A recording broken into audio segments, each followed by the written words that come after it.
नमस्कार बच्चों, हिंदी साहित्य के द्वितीय वर्ष और एमए के विद्यार्थियों का स्वागत है मेरी कक्षा में। बच्चों, आज हम करने जा रहे हैं रीतिकालीन काव्य धाराएं, उसके प्रमुख कवि और उनकी रचनाएं। आपको पता है कि 200 वर्षों का जो समय था हमारा, विक्रम संवत 1700 से लेकर 1900 तक का, ये 200 वर्षों का काल रीतिकाल के नाम से जाना जाता है, जिसमें अलंकारों का खूब प्रयोग किया गया, श्रृंगार रस का बहुत विशद इसमें विवेचन किया गया। इस प्रकार हम देखते हैं कि रीतिकाल को हम प्रमुख 3 धाराओं में बांट सकते हैं। इनके कवियों का अध्ययन करने की सुविधा की दृष्टि से हम इन्हें 3 टुकड़ों में बांटते हैं। जो कवि थे जिन्होंने रीति की बंधी बंधाई परिपाटी के अंतर्गत अपनी रचना की, जिन्होंने लक्षण ग्रंथों का निर्माण किया, बच्चों वो कहलाए रीतिबद्ध, यानी रीति से बंधे हुए हैं। जो उन्होंने इन लक्षणों के आधार पर ही अपनी काव्य रचनाएं की, स्वयं ने कोई लक्षण ग्रंथ लिखा और ये आचार्य भी कहलाए, जो कवि रीतिबद्ध कवि हैं। दूसरा प्रकार है रीति सिद्ध, अर्थात जिन्होंने लक्षण ग्रंथ तो नहीं लिखे, लेकिन उस रीति का जो निरूपण है वो अपनी रचना में किया, तो रीति को उन्होंने सिद्ध कर दिया, तो अपनी रचना में निरूपण करने के कारण वो रीति सिद्ध कहलाए। और रीति सिद्ध केवल एकमात्र कवि है बच्चों, बिहारी, और इनकी एकमात्र रचना है बिहारी सतसई। 702 रचने की उस समय, उस जमाने में एक फैशन थी, एक रीति थी। वो 726 दोहे इन्होंने बिहारी ने अपनी सतसई के अंदर लिखे। और तीसरी जो काव्य धारा है रीतिकाल की, वो है रीति मुक्त, मतलब जो रीति की बंधी बंधाई परिपाटी के अंतर्गत नहीं चले, जिन्होंने लक्षण ग्रंथ नहीं लिखे और ना ही अपने रचनाओं में रीति का विवेचन किया, ना रीति को स्थान दिया। अर्थात ये सभी जो रीति मुक्त कवि हैं, ये स्वच्छंदतावादी काव्य धारा के कवि भी कहलाते हैं, यानी स्वच्छंद होकर काव्य रचना की। ये किसी भी चीज में बंधे नहीं, ये अपने व्यक्तिगत जीवन में सच्चे प्रेमी थे, इन्होंने प्रेम किया था और उस प्रेम में डूबकर जो रचनाएं लिखी थी इस युग में, इसलिए इनकी रचनाओं में प्रेम की प्रधानता है। तो जानते हैं बच्चों कि रीतिकाल को जो 3 धाराओं में बांटा गया है, रीतिबद्ध, रीति सिद्ध और रीति मुक्त। रीतिबद्ध कवियों में कौन कौन से कवि हैं और उनकी कौन कौन सी रचनाएं हैं?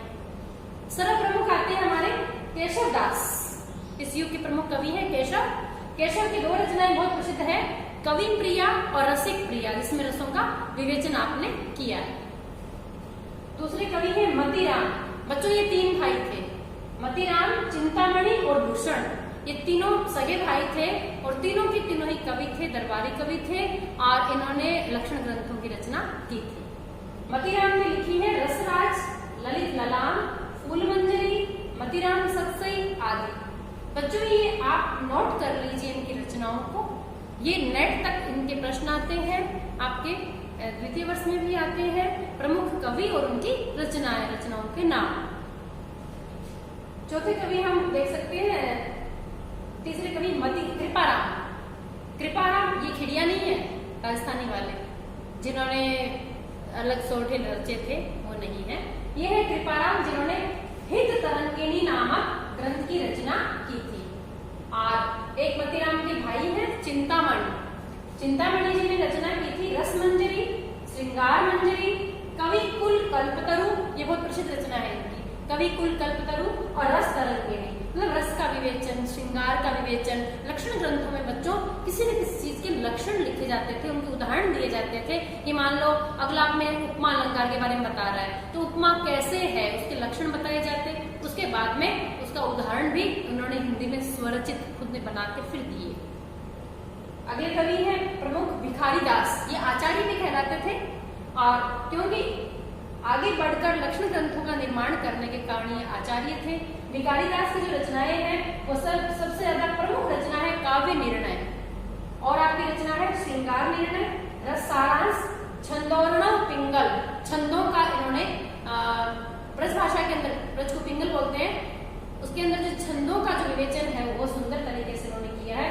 रस सारांश में रस का विवेचन है और श्रृंगार निर्णय में श्रृंगार रस का विवेचन किया गया है। देवदत्त, जिनका शॉर्ट नाम देव है, देव की जो रचनाएं हैं उसमें आगे प्राय विलास शब्द का प्रयोग किया है आपने। भवानी विलास, भाव विलास, रस विलास, प्रेम तरंग, अष्टयाम। ये जिस राजा के दरबारी कवि थे उनका नाम था भवानी और उनकी प्रशंसा आपने इसमें लिखी है। अगले कवि है पद्माकर। पद्माकर की प्रमुख रचना है जगत विनोद और पद्माभरण। और सेनापति की रचना है कवित्त रत्नाकर।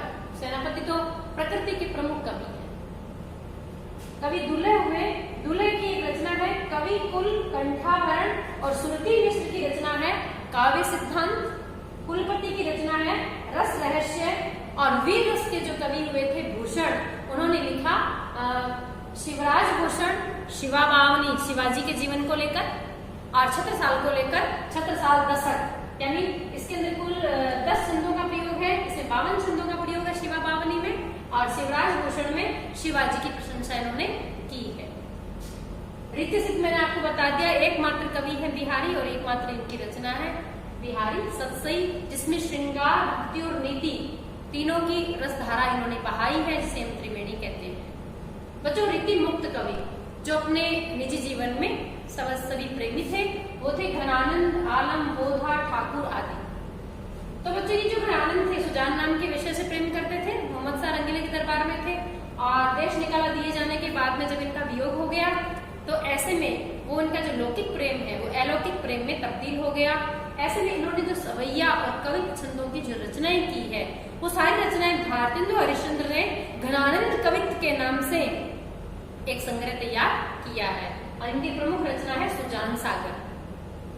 आलम जो कवि थे, उन्होंने लिखी थी आलम केली। बोधा जो जिनका नाम बुद्धिसेन था, इन्होंने लिखी थी विरह वारिश और इश्कनामा। इनकी प्रेमिका का नाम था सुभान। इनकी 2 पंक्तियां हैं बच्चों। एक सुभान के आनन पे, आनन माने चेहरा, एक सुभान के आनन पे कुर्बान जहां लगी रूप जहां को। समस्त संसार का सौंदर्य है एक सुभान के चेहरे पर न्योछावर किया जा सकता है। और ठाकुर ने लिखी थी ठाकुर ठसक। बच्चों, आलम की जो प्रेमिका है वो थे शेख रंगरेजिन। आलम ब्राह्मण थे, वो मुस्लिम थी। दोनों का जो प्रेम था, दोनों की रुचि भी एक थी। दोनों के दोनों ही काव्य रचना करते थे। ऐसे में कहा जाता है कि आलम ने धर्म परिवर्तन करके और फिर शादी कर ली थी। इनकी प्रेमिका का नाम भी सुजान था। घनानंद की प्रेमिका सुजान थी, बोधा की प्रेमिका सुभान थी। ये निजी जीवन में कहने का तात्पर्य है कि इन कवियों ने निजी जीवन में प्रेम किया था, प्रेम की अनुभूतियों को अनुभव किया था, प्रेम की गहराई जानते थे, प्रेम के अंदर वियोग की पीड़ा को सहन किया था। ऐसे में इनके जो प्रेम का चित्रण है वो बड़ा ही स्वच्छंद और बड़ा ही विश्वसनीय और बहुत ही गहरा है। ऐसे में रीति मुक्त जो कवि हैं, उनकी रचनाओं की प्रमुख विशेषता है कि ये निजी जीवन में प्रेमी और प्रेम का बिल्कुल विशद चित्रण इनकी रचनाओं में हमें मिलता है।